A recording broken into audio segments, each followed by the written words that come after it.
नमस्ते दोस्तों। क्या आपको पता है भारत जहां 140 करोड़ लोग रहते हैं, क्रिकेट में तो दुनिया का बादशाह है। विश्व कप भी जीतते हैं, आईपीएल में अरबों खरबों कमाते भी हैं। लेकिन ओलंपिक में क्या होता है? पेरिस 2024 में हमने सिर्फ 6 मेडल जीते। और हाँ, सिर्फ 6। 1 सिल्वर और 5 ब्रॉन्ज, और वो भी 71वें नंबर पर हम थे। ये शर्म की बात नहीं है। सोचो जरा, यूएसए ने 126 मेडल जीते, चाइना ने 91 जीते। हम कहाँ हैं?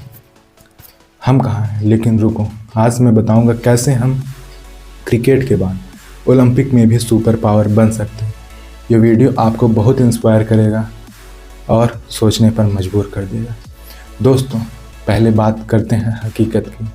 भारत की ओलंपिक हिस्ट्री क्या है?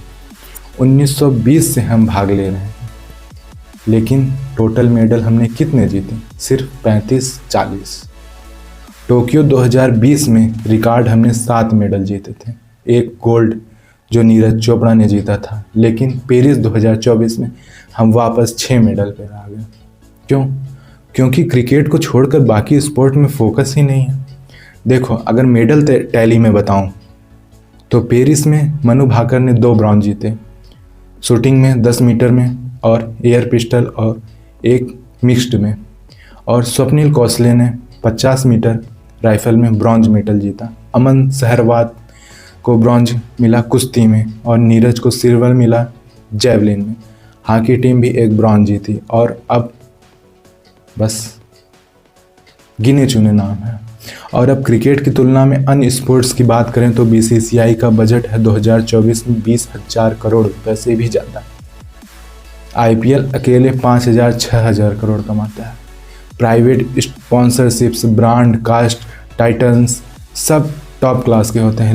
लेकिन अन्य स्पोर्ट्स में उसमें क्या होता है? एनएसएफ का टोटल बजट बीसीसीआई के 10% का भी नहीं होता है।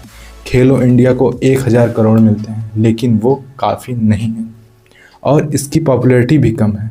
जहां क्रिकेट मैच में स्टेडियम फुल होते हैं, लेकिन शूटिंग या एथलेटिक्स में मुश्किल से 100 लोग ही आ पाते हैं। सोचो भाई, ये इतना इम्बैलेंस क्यों है? क्योंकि क्रिकेट में सिस्टम है, पैसा है, टैलेंट है। बाकी में क्या है? बाकी में सिर्फ संघर्ष है। लेकिन दोस्तों, हम विजन की बात करेंगे। भारत 2036 में ओलंपिक को होस्ट करने की बात कर रहा है। मनसुख मांडविया ने कहा है हम टॉप 10 मेडल टैली में आएंगे। जैसा जो आईसीसी के चेयरमैन हैं, उन्होंने बोला है कि 100 मेडल हमारा टारगेट होगा। हाँ, 100। और अमित शाह ने कहा है कि हम टॉप 5 में आएंगे। सोचो ज़रा, तो अब भारत भी यूएसए, चाइना, रसिया जैसा सुपर पावर बनेगा। यूएसए में हर बच्चा स्पोर्ट खेलता है, चाइना में स्टेट स्पॉन्सर्ड ट्रेनिंग होती है, रसिया में साइंस बेस्ड कोचिंग की जाती है। तो हम क्यों नहीं ऐसा कर सकते? 2036 में अपने घर में ओलंपिक होगा और स्टेडियम भी फुल होगा, तिरंगा भी लहराएगा और 50 से 100 मेडल भी मिलेंगे। ये सपना नहीं, एक रियलिटी होगी। सरकार प्लान कर रही है इंफ्रास्ट्रक्चर की, फंडिंग की, सब। लेकिन कैसे? ये सब हमें क्रिकेट से सीखना होगा। तो हम क्रिकेट से क्या सीखें? हमें सबसे पहले बीसीसीआई का मॉडल देखना होगा। पहले ग्रास रूट स्काउटिंग करनी होगी, टैलेंट हंट करना होगा। जिस तरह हर गांव, हर शहर में स्काउट्स जाते हैं और आईपीएल टैलेंट सर्च करता है, जिसमें विराट कोहली, रोहित शर्मा सब इसी से निकले। अब दूसरे स्पोर्ट में भी यही करना होगा। खेलो इंडिया को ऐसे ही यूज करना होगा। हर ज़िले में टैलेंट हंट करना ही होगा। और दूसरा यह कि professional coaching, science, nutritions, BCCI में बायोमैकेनिक्स, साइकोलॉजी, डाइट प्लान सब टॉप लेवल का होता है। आईपीएल प्लेयर्स को फिट रखने के लिए मिलियंस खर्च करते हैं। अब ओलंपिक स्पोर्ट्स में भी ऐसा हो। शूटिंग में डाटा एनालिटिक्स से शॉट को इम्प्रूव करना होगा। रेसलिंग में न्यू तरीक़ों से वेट को मैनेज करना होगा। और तीसरा नंबर ये हो कि आईपीएल जैसा ही लीग सिस्टम हो। आईपीएल ने क्रिकेट को ग्लोबल बनाया, पैसा, फेम, कंपटीशन सब दिया।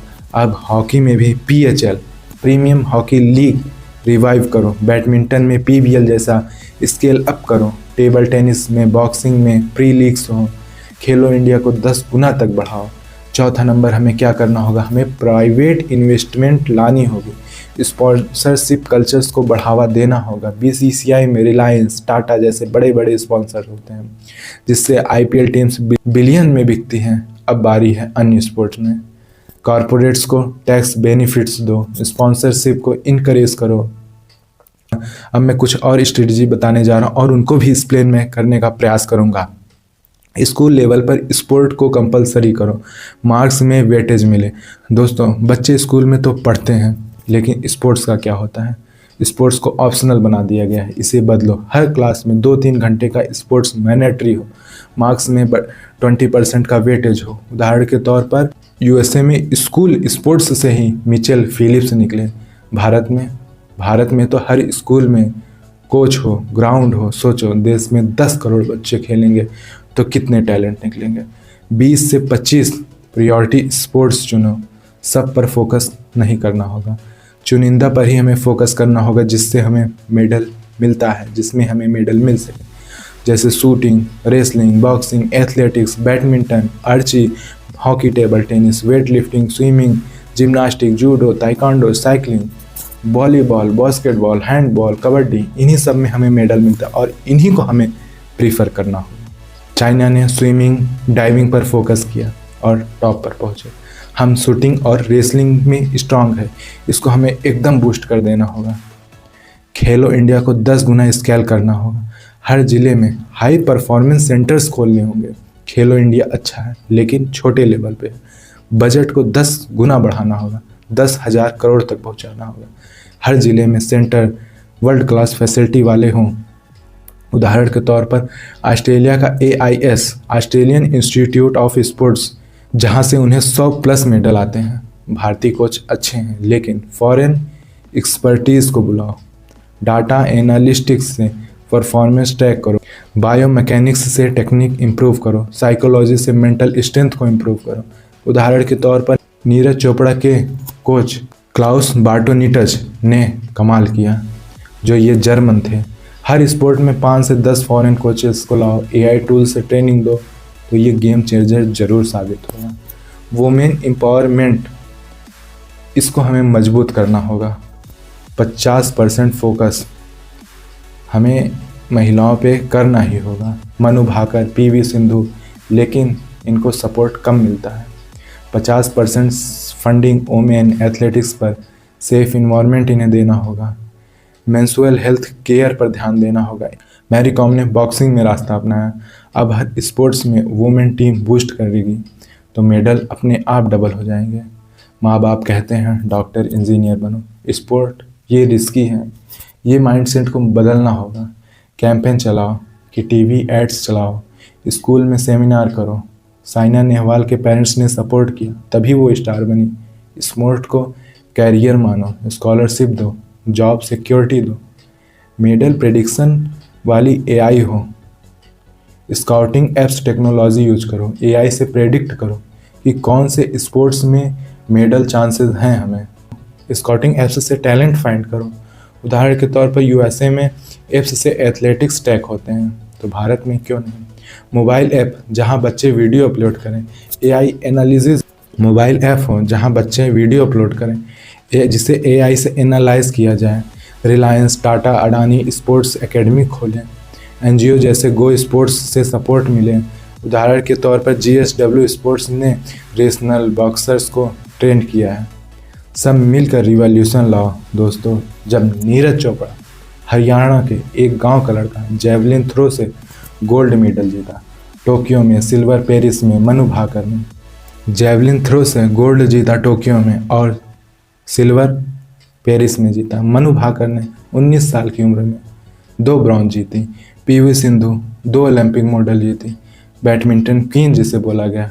मैरी कॉम मणिपुर की बॉक्सिंग लीजेंड जिन्हें कहा गया, इन्होंने 6 बार वर्ल्ड चैंपियनशिप जीती। अगर एक गांव का लड़का जेवलिन से गोल्ड जीत सकता है तो करोड़ों क्यों नहीं? सोचो, इनकी स्टोरीज, गरीबी, संघर्ष, लेकिन पैशन हम सब में वो सबसे फायर हैं। अब सरकार को यही करना होगा कि बजट बढ़ाओ, पॉलिसीज़ बनाओ, BCCI को फंड को शेयर करना होगा, कॉरपोरेट्स को इन्वेस्ट करना होगा और पेरेंट्स को भी बच्चों को सपोर्ट देना ही होगा। यूथ को क्या करना है, यूथ को खेलो और एकदम ट्रेंड हो जाओ। अगर हम क्रिकेट में सुपर पावर बन सकते हैं तो ओलंपिक में क्यों नहीं। दोस्तों, ये विजन रियल बनाओ और जिससे भारत कभी रुकेगा नहीं और ओलंपिक जीतेगा। लाइक करो, शेयर करो, सब्सक्राइब